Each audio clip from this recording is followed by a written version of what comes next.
Hello बच्चों, एक बार फिर से आप सभी का स्वागत है आपके इस प्यारे से यूट्यूब चैनल कोडोलॉजी वर्ल्ड पे। तो फ्रेंड्स, आज की इस वीडियो में हम लोग बात करने वाले हैं फिर से इनपुट टैग के ही बारे में, क्योंकि इसके दो पार्ट आ चुके हैं। आज तीसरे पार्ट की बारी है जहां पर हम लोग बात करेंगे इनपुट पार्ट 3। यहाँ पर लिख देते हैं इनपुट पार्ट 3। क्या लिख लेना हमको? Input part 3, part 3। ठीक। अब ध्यान से देखिएगा, हमने कुछ चीजों के बारे में, टेक्स्ट के बारे में, पासवर्ड के बारे में, रेसेट के बारे में, सबमिट के बारे में, बटन के बारे में, 5 जो टाइप एट्रीब्यूट की वैल्यूज हैं उनके बारे में चर्चा कर रखी थी। आगे आज हमको चर्चा थोड़ी सी अपनी आगे बढ़ानी है। सबसे पहला काम क्या करना होता है बच्चों? यहाँ पर फॉर्म ले लेना होता है। फॉर्म हमने ले लिया। अब फॉर्म के अंदर मान लीजिए हमको जेंडर लिखना है। क्या लिखना है? जेंडर लिखना है। जेंडर लिखा। जेंडर लिखने के बाद यहाँ पर आपको लगाना होता है इनपुट। इनपुट में टाइप की वैल्यू देनी होती है आपको रेडियो। क्या देना होता है? रेडियो। और रेडियो के बाद यहाँ पर लिख देना है मेल। लिख दिया। इसके बाद फिर से इनपुट लगाना है। इनपुट में टाइप की लिखनी वैल्यू रेडियो, और रेडियो की वैल्यू के लिखने के बाद यहाँ पर आपको लिख देना है फीमेल। लिख दिया। फिर से आप इनपुट लगाएंगे। इनपुट के अंदर देंगे टाइप। क्या देंगे? टाइप। और टाइप के अंदर रेडियो दिया हमने। रेडियो। रेडियो देने के बाद आपको लिख देना है अदर्स। अब सेव करूंगा। सेव करके बच्चों रिफ्रेश मारूंगा, रन कराऊंगा।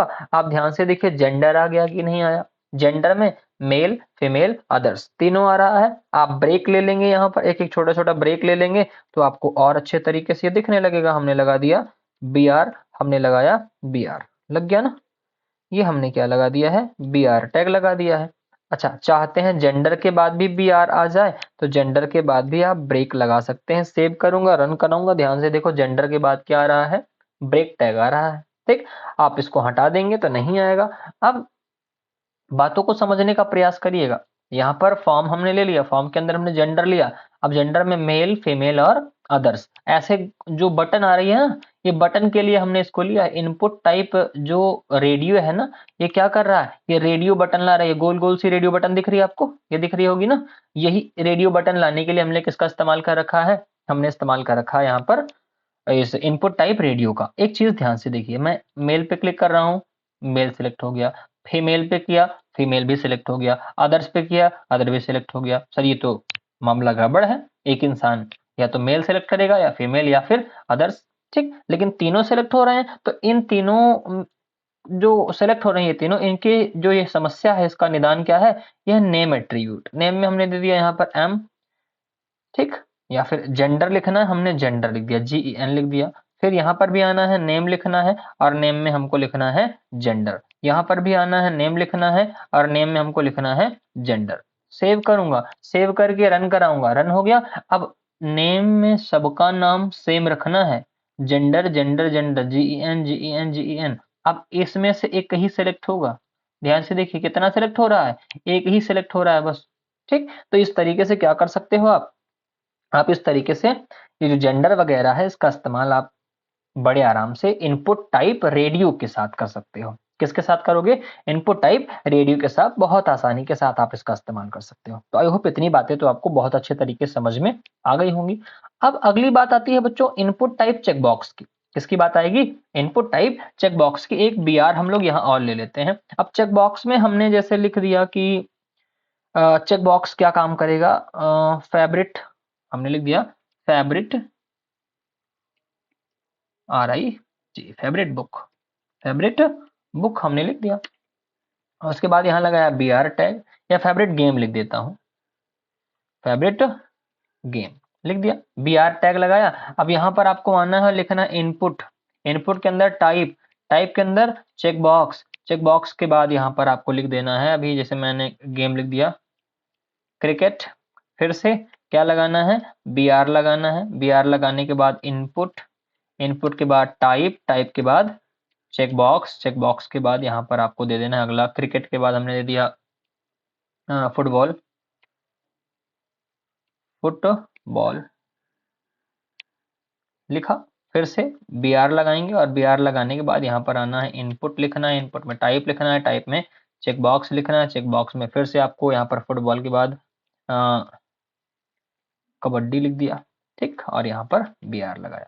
सेव करके रन कराएंगे। ध्यान से देखिए आउटपुट को, ध्यान से आप देख पा रहे होंगे फेवरेट गेम आ गया। और फेवरेट गेम में अभी यहाँ पर आप 1 पे क्लिक करेंगे, 2 पे करेंगे, 3, क्योंकि भाई फेवरेट गेम इंसान का 1, 2, 3 एक से ज़्यादा हो सकता है। तो जब ऐसे मल्टीपल सिलेक्शंस की बात आए ना, तो वहाँ पर आपको किसका इस्तेमाल करना होता है? चेक बॉक्स का इस्तेमाल करना होता है, ठीक है ना?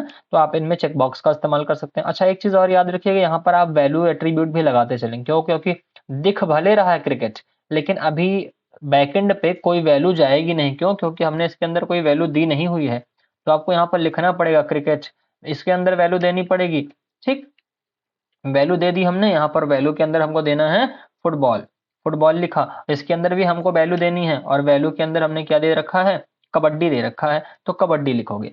अब सेव करोगे तो ये वैल्यूज इसके साथ जाएंगी भी, वरना क्या होगा? यहाँ पर आपको हॉकी दिख रहा होगा, यहाँ पर HOCKEY हॉकी दिख रहा है ना। सेव करूंगा, यूजर क्या समझ रहा है? हॉकी।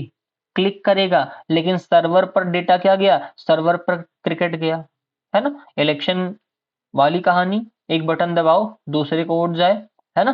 फिलहाल ऐसा होता नहीं है, लेकिन लोग कहते हैं ना कि एक पे दबा रहे हैं, दूसरी लाइट जल रही है, कहीं वोट और कहीं जा रहा है। तो वैसी ही कहानियां यहाँ पर भी होंगी कि आपको दिख क्या रहा है? हॉकी दिख रहा है, लेकिन बैक बैक में हमने कोडिंग में क्या लिख रखा है कि हॉकी प्रेस करो तो वैल्यू किस पे चली जाए? क्रिकेट पर। तो वही कहानी यहाँ पर दोहराई जा रही है। इसीलिए हमको याद रखना है, जो आप यहाँ पर वैल्यू में लिखिए वही सेम का सेम आपको यहाँ पर भी रखना है, ठीक? तो इतनी बात ये हो गई। अच्छा, इसमें से किसी पर भी ऑटोमेटिकली चेक होकर के नहीं आया है, तो आप इसमें चाहे तो किसी पर चेक्ड लिख देंगे ना, तो ये ऑटोमेटिकली चेक्ड होकर के भी आएगा। अब जितनी बार वेब पेज को रिफ्रेश करूंगा, देखो फुटबॉल पे ऑटोमेटिकली क्या होकर के आया है?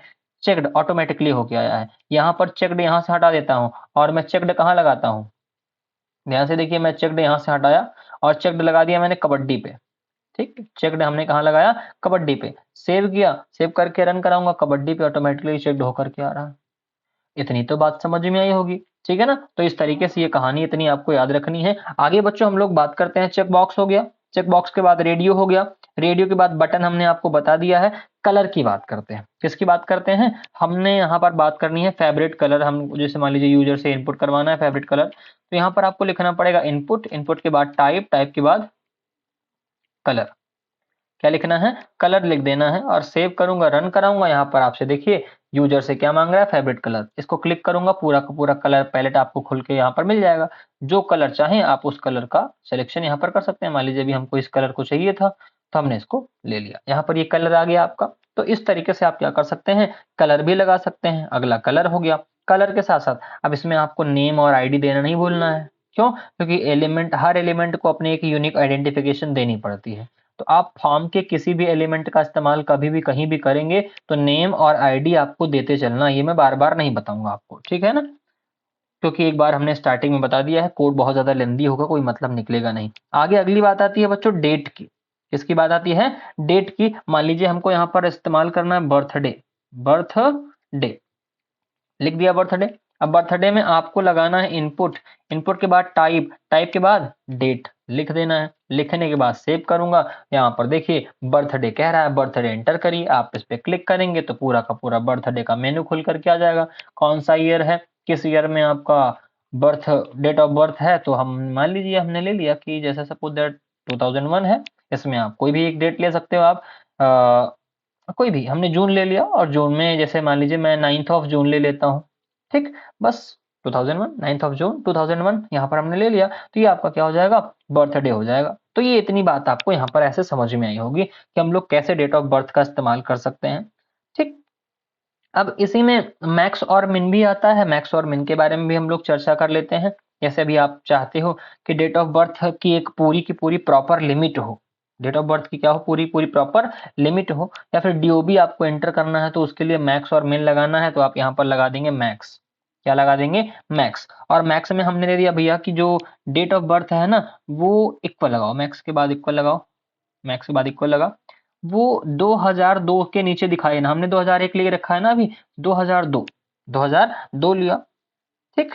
ये तो मैक्स नहीं, मिन इसको कर देते हैं। हमने कर दिया मिन, यहाँ पर क्या कर दिया? मिन, मिन लिखा, 2002 लिया। अब 2002 के बाद आगे यहाँ पर आपको लिखना है 2002 में ये दिखाए 10101, ठीक? सेव करके रन कराऊंगा, सेव किया, रन कराया। इसको ओपन करते हैं। अब ध्यान से देखो, पिछली बार हम लोग कहाँ तक गए थे, 2002 तक गए थे, मतलब 1 तक गए थे। इस बार मैं पीछे जा रहा हूँ, जा रहा हूँ, जा रहा हूँ, जा रहा हूँ। आप ध्यान से देखो, 2002 के बाद ये जाएगा ही नहीं। क्यों? क्योंकि हमने मिनिमम कितना दे रखा है, 2002, 1 जनवरी 2002। अब यहाँ पर क्लिक करूंगा तो जनवरी से दिखाएगा। अब यहाँ पर मैं आता हूँ और यहाँ पर मैं कर देता हूँ 5। कितना कर दिया, 5। सेव करूंगा, सेव करके यहाँ पर 2002 लिखा था ना, 2006 कर दे रहा हूँ। सेव करूंगा, रन कराऊंगा, यहाँ पर ओपन करूंगा और डेट इसमें देखूंगा। ध्यान से देखो, 2006 के बाद ये आगे नहीं दिखाएगा आपको। 2005, 6 दिखाया ना, और 6 में भी जनवरी आ रहा है क्या, नहीं। फरवरी नहीं, मार्च नहीं, अप्रैल नहीं, कहाँ, 5th मंथ आ रहा है, मई से। तो इस तरीके से आप मिनिमम और मैक्सिमम का इस्तेमाल भी बहुत अच्छे तरीके से आप कर सकते हैं। तो मुझे लगता है इतनी बात भी यहाँ पर आपको समझ में आई होगी। हमने रेडियो के बारे में देखा, हमने चेक बॉक्स के बारे में देखा, हमने कलर के बारे में देखा, हमने डेट के बारे में देखा। 4 हुआ, 4 के बाद 5वां भी ले लेते हैं हम लोग, काहे लिए दिक्कत रहे, 5 का ग्रुप ही निपटाते हैं हम लोग। बी आर लगाया और फिर से बी आर लगाया। अगली जो बात आती है बच्चों, वो होती है एग्जैक्ट डेट ऑफ बर्थ की। जैसे मान लीजिए किसी को एग्जैक्ट डेट लिखनी है, एग्जैक्ट DOB, DOB हमने लिख दिया यहाँ पर। अब अगली चीज, इनपुट लगाना है, इनपुट में टाइप लगाना है, टाइप में डेट टाइम लोकल लगाना है। क्या लगाना है, date time local. Date time local दे दिया, यहाँ पर लिखना होगा डेट टाइम लोकल, लिखा। इतना करने के बाद आपको इसको कर देना है बहुत ही आराम से, इत्मीनान के साथ बंद। अब जैसे ही हमने किया, आप ध्यान से देखो, एग्जैक्ट डीओबी आ रही है। एग्जैक्ट डीओबी में क्या होगा, एग्जैक्ट डीओबी में बच्चों हमको यहाँ पर क्या देना है, मंथ, मंथ के बाद डेट, डेट के बाद ईयर, ईयर के बाद यहाँ पर आवर्स, आवर्स के बाद मिनट्स, सेकंड्स, हर चीज हमको देनी होती है। यहाँ पर हमने कह दिया कि भैया आज एग्जैक्ट डेट बता रहा हूँ कि एग्जैक्ट डेट हमारी क्या है, date of birth. Suppose that हमने मान लिया कि 2000। अभी इसमें देखो, ध्यान से देखो, पीछे पीछे पीछे पीछे चलता चला जा रहा है, जा रहा है ना। आप कोई भी एक पुरानी से पुरानी डेट ऑफ बर्थ ले सकते हो, लेकिन अगर मैक्सिमम मिनिमम की लिमिट लगा दूंगा तो फिर वो आगे नहीं जाएगा। अभी मैं यहाँ पर क्या करता हूँ, सपोज दैट ले लेता हूँ 2001। इस बार मैंने नवंबर ले लिया, और नवंबर में 20th ऑफ नवंबर हमने ले लिया, या फिर 16th नवंबर ले लिया। उसके बाद यहाँ पर टाइम ले लिया 9, है ना, और 48 या 53 कुछ भी ले लिया। AM PM जो आपको बताना है, आपको AM करना है, बस एंटर मार दो। देखो आ गया ना, 16 नवंबर 2001, 9:53 सुबह। तो एग्जैक्ट डीओबी आप यहाँ पर ऐसे देख सकते हो ना। तो इतनी बात आपको समझ में आई होगी बच्चों। हमने पिछले वीडियो में 5 टाइप के एट्रीब्यूट्स की चर्चा करी। इस वीडियो में हमने 5 टाइप के एट्रीब्यूट्स की चर्चा करी। टाइप एट्रीब्यूट 5 वैल्यू हो गई, 5 पीछे, टाइप एट्रीब्यूट की 5 वैल्यू पीछे, और 5 वैल्यू इस वीडियो में। आगे फिर अगली वीडियो में हम लोग 5 से 6 टाइप एट्रीब्यूट की वैल्यूज की चर्चा करेंगे। अभी के लिए दीजिए इजाजत, मिलते हैं आपसे अगली वीडियो में। तब तक के लिए जय हिंद, bye bye and take care.